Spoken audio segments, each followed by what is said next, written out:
And so far, the season for wildfire has not been as severe as seasons past, and we hope it continues on that way.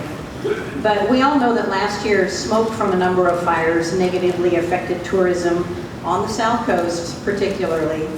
And many of us can't forget the 2017 Chetco Bar Fire, which burned hundreds of thousands of acres and actually came within 5 miles of Brookings, which is Senator Hurd and Representative David Brock-Smith's district, and they lived and literally breathed that for a whole season. What's Congress doing to ensure that when a fire breaks out, that we have the resources to fight it effectively? Well, Greg Walden and I asked for the GAO report on the Chetco Bar Fire. We should get that this fall. There were reports that, very early on, it was a relatively small fire. They put in smoke jumpers, but said it was too dangerous, so they pulled them out. And they were using some air resources on the fire. And then we had, that weekend, we had lightning strikes all over Southwest Oregon. And so they pulled the air resources out because they said, well, it's not going anywhere. And went to try and catch all these other fires. Obviously, that may have been a very, very grave error, and we will have a full report on that in the not too distant future. Bottom line is there weren't enough air resources to go around, even though it was predictable we're going to have a bad fire year. So I've been fighting for a number of years to change the way we fund forest fire fighting. Since I've been in Congress until we passed the new law 2 years ago, which doesn't go into effect until this fall, the Forest Service was expected to pay for all its firefighting costs. BLM paid for all its firefighting costs. So annually, the Forest Service would estimate $450 million. That's a lot of money to fight forest fires. But annually, for years, the costs exceeded that. So sometime in July or early August, the Forest Service would announce we'd run out of money.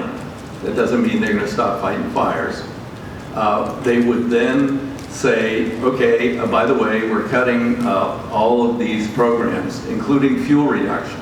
That is, going in and thinning the forests to reduce the severity and risk of future fires. We're canceling all of the contracts for the rest of the year because we have to move that money over to active firefighting. We're moving recreation money over here. We can't go out and clear the trails because we have to fight these forest fires.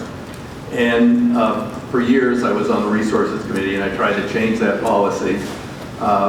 Again, Speaker Paul Ryan actually wrote, one year I almost got it done, and he wrote a letter to every member of Congress saying, opposed to DeFazio's proposal, the Forest Service should pay for its own fires. And what I was proposing was that when we reach a certain level, when the Forest Service has spent $450 million, which they could spend on a lot of other things productively, it becomes a national disaster, and the Federal Emergency Management Agency will pay for it the same way they pay for hurricanes, the same way they pay for floods, the same way they pay for earthquakes, every other natural disaster.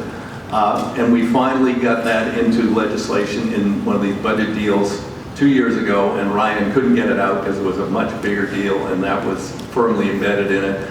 So starting this fiscal year, which begins October 1st, the Forest Service will have a limited budget for fighting forest fires, and when they exceed that budget, the Federal Emergency Management Agency will pay for it. The Forest Service will still manage the program because they know how to fight forest fires, but they won't any longer have to pull back their fuel reduction contracts and other things so that we can start to get ahead of this problem across the western U.S. You know, we have mismanaged fire for more than 100 years and our forests for more than 100 years.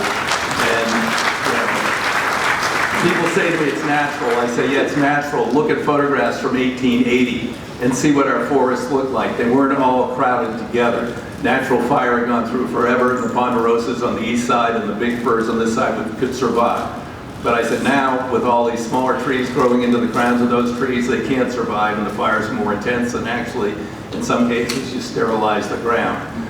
These fires are so intense. It's a whole new regime we've never seen before.